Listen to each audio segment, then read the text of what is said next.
The graveyard shift at a gas station is the kind of job you take when you have no other options. It's quiet, lonely, and more than a little unsettling. But for me, it was just a paycheck. Or at least, that's what I thought, until the phone calls began. The gas station sat on the outskirts of town, just off a long stretch of highway where people passed through but rarely stopped. The fluorescent lights flickered overhead, casting a sickly glow on the linoleum floor. The hum of the refrigerators was the only sound breaking the silence. Outside, the wind howled through the empty lot, rattling the rusted sign that read, "Pete's 24-hour gas and convenience." I had worked here for a few weeks. It was an easy gig: stock the shelves, clean up spills, and ring up the occasional trucker or night owl looking for a caffeine fix. Most of the time, I sat behind the counter, scrolling through my phone, counting the hours until sunrise. That night, everything seemed normal at first. A couple of customers drifted in, an old man buying a pack of cigarettes, a teenager grabbing energy drinks.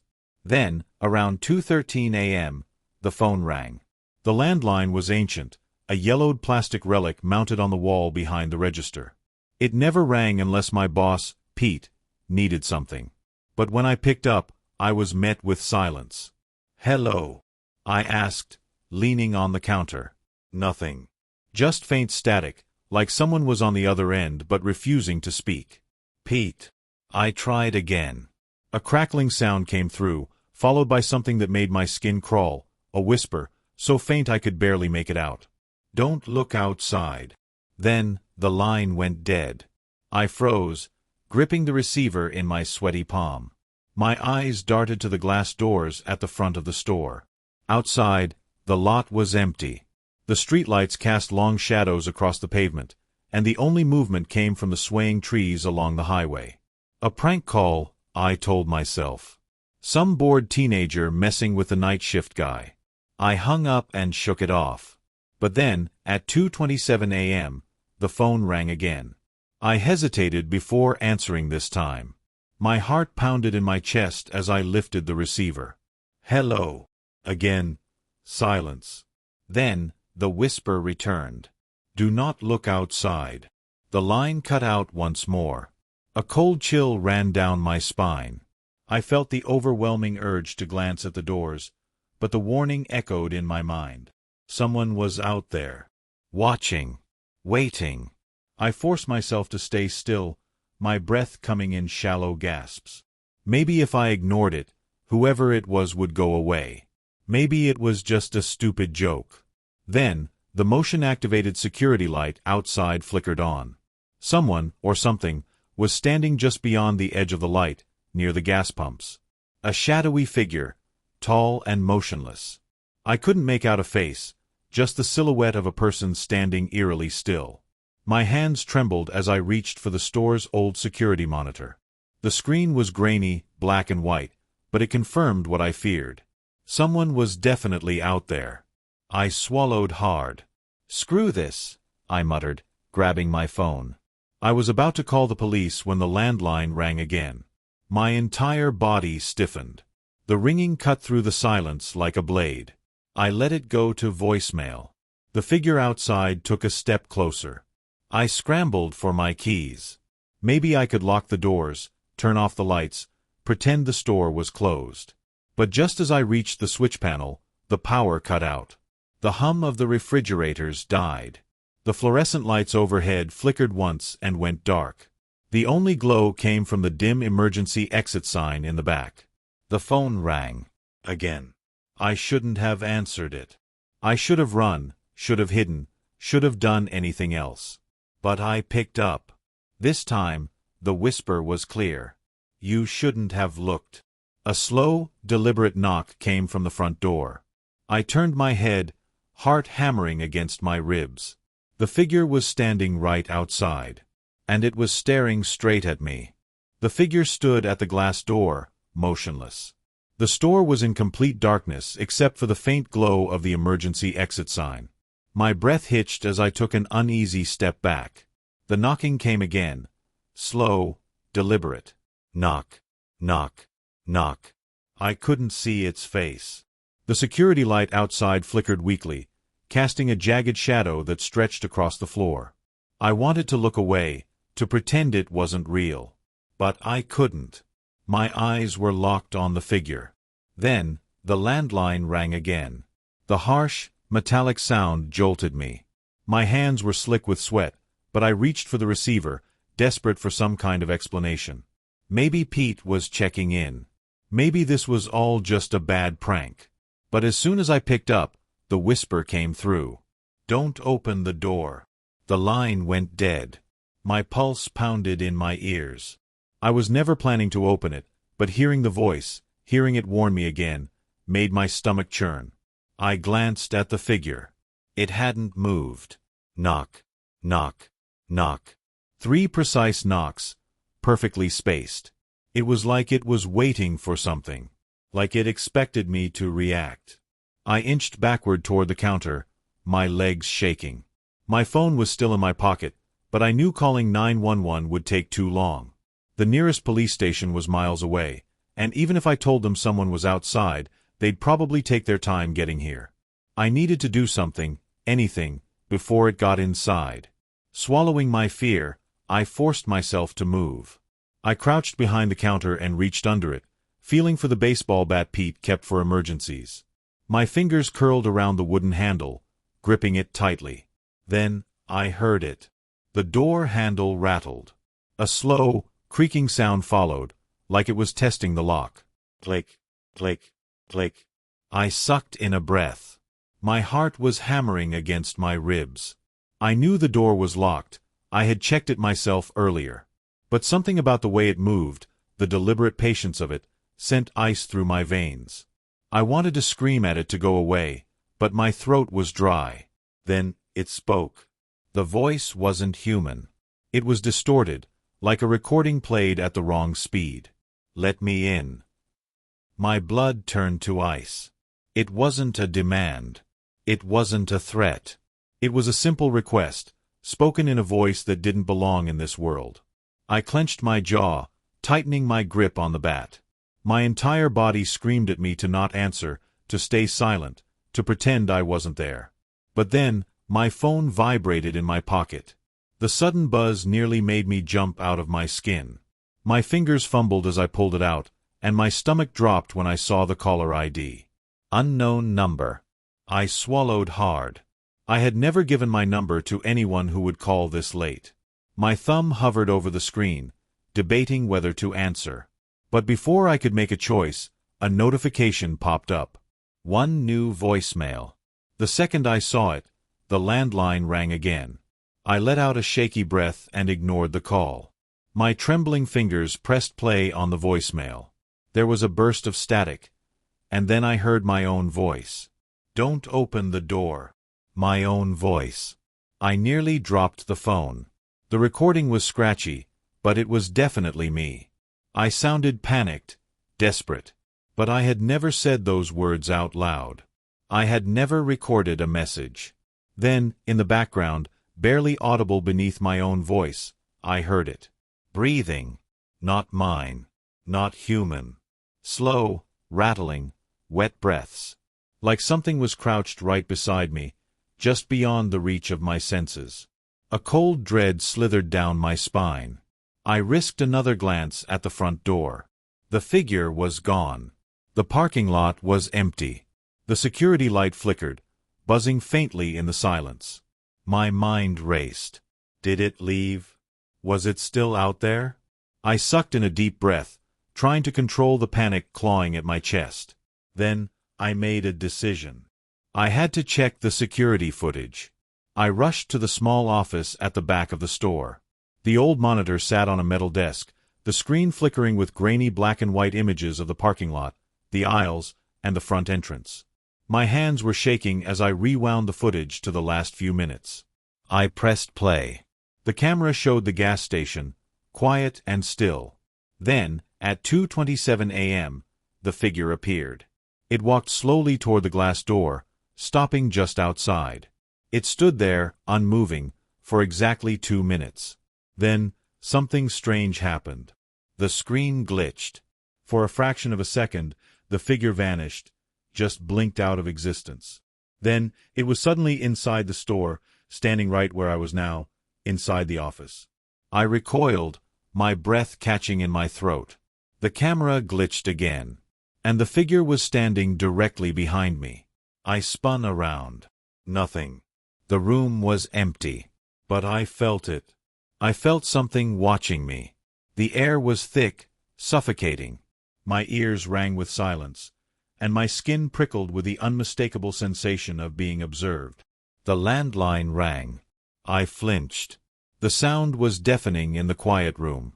I didn't want to answer, but my body moved on its own, my trembling hand lifting the receiver to my ear. Silence. And then, a whisper. "It's inside." The whisper echoed in my ear. "It's inside." My breath hitched, and I spun around again, scanning the dimly lit office. The small room was empty, no shadowy figure, no movement, just the quiet hum of the security monitor. But the air felt different. Thicker. Heavier. Like something unseen had just exhaled against my neck. I dropped the receiver, letting it dangle from its cord. My body screamed at me to run, to get out of there, but my legs refused to move. Then, the security monitor glitched. The screen flickered, lines of static crawling over the grainy footage. I squinted at the display, my pulse thundering in my ears. And then I saw it. A shape. Not outside. Not in the parking lot. In the store. A tall, black figure stood motionless between the aisles. Its form was wrong, distorted, like it wasn't meant to be there. It had no face, no features, just an absence of light in the shape of a man. My stomach twisted. I was alone in the store. Or at least, I thought I was. I grabbed the baseball bat and forced myself to move, stepping cautiously toward the office door. The main floor of the gas station was silent. The rows of snack shelves cast long, jagged shadows under the flickering emergency lights. Then, I noticed something that made my blood run cold. The cooler doors were open. All of them. The entire refrigerated section stood wide open, glass doors yawning like mouths, spilling cold air into the store. Bottles and cans sat undisturbed on the shelves, but condensation dripped onto the tile, pooling into dark streaks. Someone, something, had opened them. I swallowed hard, my fingers tightening around the bat. I forced myself to step forward, my sneakers squeaking against the damp floor. I moved carefully, peering between the shelves. Nothing. No sign of movement. Then, a faint sound. Breathing. Wet. Shuddering. I clenched my jaw, holding my breath. The sound wasn't coming from the aisles. It was coming from the ceiling. Slowly, I tilted my head up. And there it was. The figure was hanging upside down from the ceiling. Its limbs were bent at unnatural angles, long fingers gripping the metal framework above the aisles. It had no face, just a black, empty void where a head should have been. But I knew it was looking at me. Then, it crawled. A horrible, jerking motion as it scuttled across the ceiling like an insect, moving too fast, too wrong. My stomach lurched, and I stumbled backward, nearly slipping on the wet floor. The thing's limbs twisted and cracked as it moved, its fingers clenching and unclenching.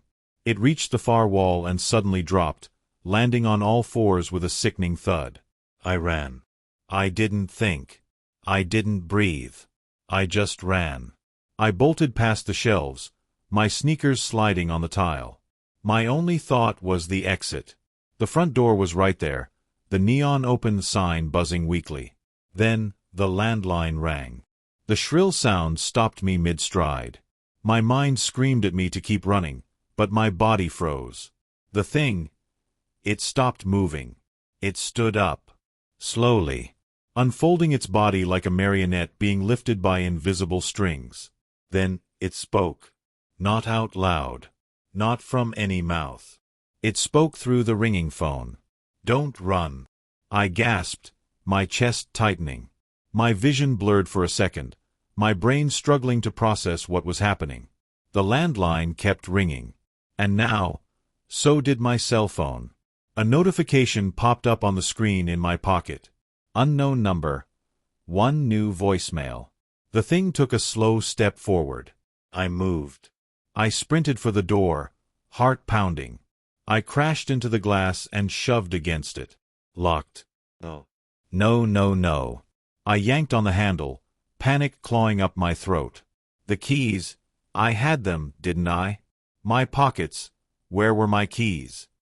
Behind me, I heard the thing move. Slow, deliberate footsteps on the tile. I turned my head, hands still gripping the locked door. The thing wasn't there. I scanned the aisles, the coolers, the shadows in the corners of the store. Gone. The only sound was the ringing phone. And then, my voicemail notification popped up again. New message. My hands shook as I pulled out my phone, my vision blurring. I didn't want to listen to it. I didn't want to hear my own voice again. But my thumb pressed play anyway. A burst of static. Then, a voice. But this time, it wasn't mine. It was Pete, my boss. Why are you still there? His voice was strained, panicked, like he was begging me to leave. My stomach twisted. I gripped the phone tighter. Pete, I whispered. Then, his voice changed. It became slow, distorted, wrong. It sees you. The phone screen glitched. For a split second, my reflection in the glass door wasn't mine. I let out a strangled cry and staggered back, my chest heaving. The ringing stopped. The store was dead silent again. and then, The emergency exit sign went out. Total darkness. I wasn't alone. Something breathed behind me. And it was close. Darkness swallowed the store. I couldn't see my hand in front of my face. My breath came in ragged gasps, my pulse thudding so hard I thought my ribs would crack. And then, beneath the silence, I heard it. A slow, rattling breath. It was behind me. I turned, but the blackness was absolute. My body stiffened, every nerve screaming at me to run, but my legs felt like they were sinking into the floor. I knew it was close, too close. I could feel it. Then, the whisper came again, curling around my ear like a death rattle. Why are you still here? The voice wasn't Pete's anymore. It was something else. Something old. Something wrong. I stumbled backward, my heel catching on a display rack. The impact sent me crashing into the floor, knocking over a row of snack bags. The rustling sound seemed deafening in the silence. And then, I saw it. Not with my eyes, but in my mind. A shape, standing in the darkness, impossibly tall, its limbs stretched and twisted. Its fingers were too long, too sharp, too many. It had no eyes, no face, just a void where a head should be. But I knew it was watching me. Then, the overhead lights flickered, for just a second. And in that brief, stuttering glow, I saw it standing right in front of me. I screamed and scrambled backward, my hands slipping against the cold tile. The light vanished again, plunging the store back into suffocating darkness. But now, the breathing was everywhere. It wasn't just behind me. It was above me, beneath me. The sound came from the walls, from the floor, from places it shouldn't be. I clawed at my pocket, fumbling for my phone. My shaking fingers found it, and I pressed the screen, my only hope for light. But as soon as it lit up, I saw a reflection in the screen. Not mine. The light flickered again, and I ran. I didn't know where I was going. My feet moved on instinct, carrying me through the aisles, my shoulders slamming into shelves as I blindly groped for an escape. Then, a voice. Not from the thing. From my phone.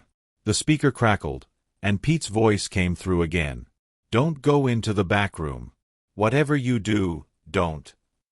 The message cut off. I skidded to a stop, my breath hitching.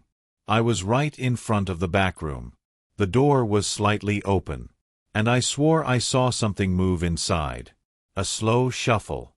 A dragging sound. Like something heavy was pulling itself across the floor. I wasn't supposed to go in. Pete had warned me. But outside the door, the air felt different. Thicker. Colder. Like whatever was in there had been waiting. And now, it knew I was here. My phone screen glitched. A new message appeared. Unknown number. One new video. My stomach dropped. I didn't want to open it. Every rational part of me screamed don't. But my thumb moved anyway. The video loaded. At first, it was just static. Warped, jittery pixels swirling across the screen. Then, an image started to form.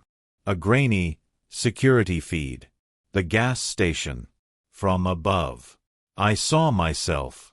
Standing outside the back room, staring at my phone. The same way I was standing right now. Then, something moved behind me. Not on the screen. In real life. I heard the slow shift of weight against the floor. A quiet, wet breath. The phone slipped from my fingers, clattering to the ground. And before I could react, the back room door swung wide open. Inside, there was no storage room. No shelves. No boxes.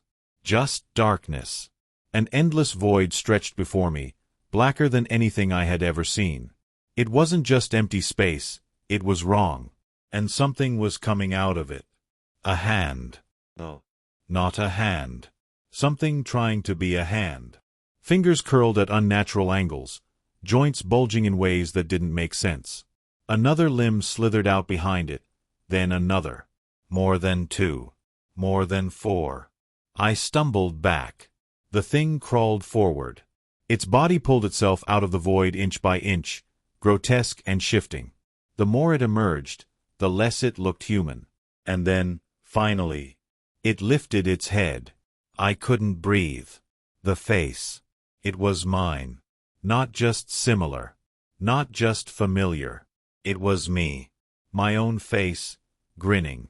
Stretched wide, too wide. Lips pulled back so far it looked like they might tear. And then, in my own voice, it whispered, "Let me in." The lights exploded. Glass shattered. A burst of air sucked into the room, pulling at me, dragging me toward the darkness. I screamed, clawing at the floor, trying to pull myself back. The thing lunged, its hands grabbing at my ankles. And then, a horn blared outside.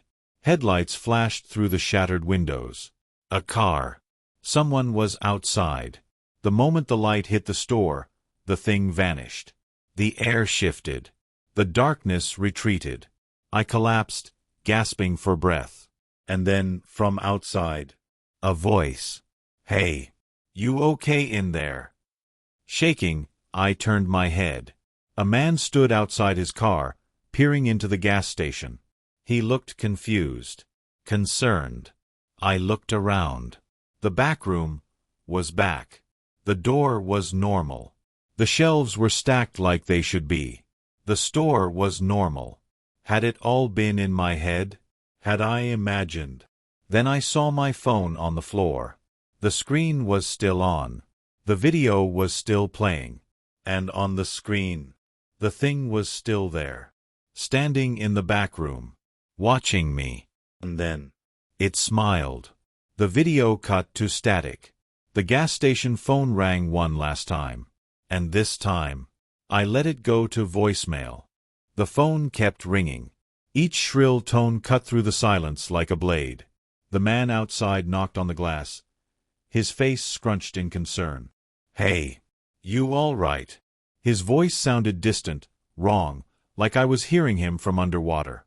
I wanted to answer. I wanted to run out the door, throw myself into the headlights, and never look back.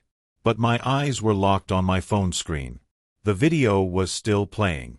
And the thing inside the back room, the thing that wore my face, was still there. It hadn't vanished like before. It was just standing there, watching. Then, it moved. A slow tilt of the head. An unnatural bend. And then, with a jerk, it turned to face the camera directly. The smile on its face widened. And in my own voice, it whispered, "Pick up the phone." I clenched my jaw, my body frozen in place. The ringing continued. Louder. More insistent. "Pick it up." I reached out with a trembling hand, my fingers brushing against the receiver. Everything in me screamed no. But I lifted it to my ear anyway. For a moment, there was nothing but silence. Then, breathing. Slow, deep, wet. I swallowed hard. "Who are you?" A crackling noise slithered through the line, like something shifting in the dark. Then, the voice came. "You let me out." My stomach lurched. No, I didn't. The thing on the screen tilted its head again. "You saw me." The lights above me flickered. The store dimmed. The man outside, he was gone. The headlights, the car, the world outside the store had vanished. I turned slowly toward the front windows. There was nothing. No parking lot. No road. No sky. Just an endless black void. Like the back room. Like the thing. Like it had pulled me in. A cold sweat broke across my skin. "Where am I?" I whispered. The voice on the line laughed. A dry, rattling sound that sent ice down my spine. "You're where I was." The realization hit me like a punch to the gut. It switched places with me. The video.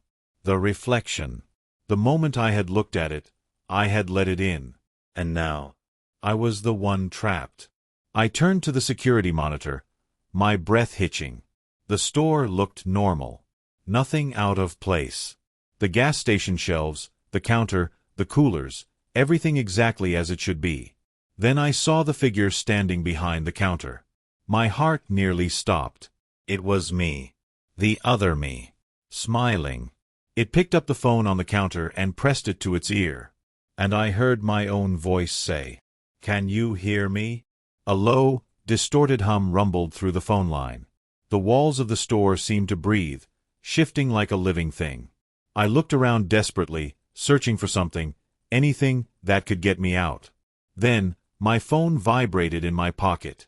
A text message. From Pete. I pulled the phone out with shaking hands. The message was simple. "Break the mirror." I didn't hesitate. I turned, searching for anything reflective. My gaze landed on the cooler doors, their glass panels smeared with condensation. A reflection. I grabbed a can from a shelf and hurled it with all my strength. The glass shattered. And suddenly, everything snapped.